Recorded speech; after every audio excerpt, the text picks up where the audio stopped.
Now, which parts of the country do you find breathe the most toxic air?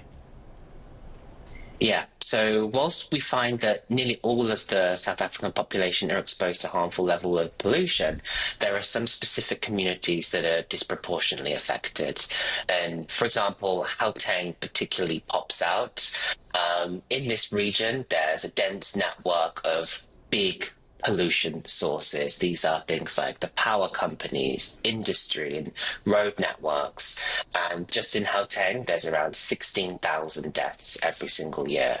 Now, there are also some regions that are known to be air quality priority areas, such as the Highveld, the Vaal. And in these regions, there are also really colossal impacts on human health.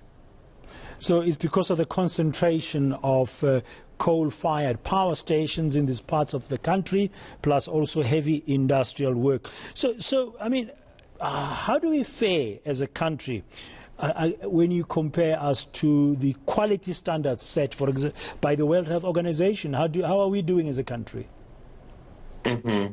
So in South Africa, we find that on average, people are exposed to around a level of 26 micrograms per cubic meter. And the World Health Organization says the guideline value that you should be aiming for is actually just 5 micrograms per cubic meter. So nearly nobody is breathing the safe levels of air that the World Health Organization That's a huge gap, 5 against 26. How should then these polluters be held accountable? So there are many policies that are there to protect human health from the pollution and the emissions from these different industries. One way is that the South Africa's air quality standards should be aligned with the World Health Organization standards.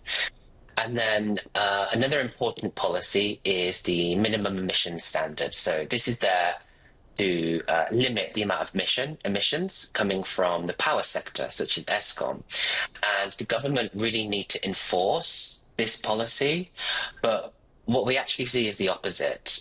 We see that Eskom are repeatedly asking for exemptions from these policies, and they're actually being allowed to pollute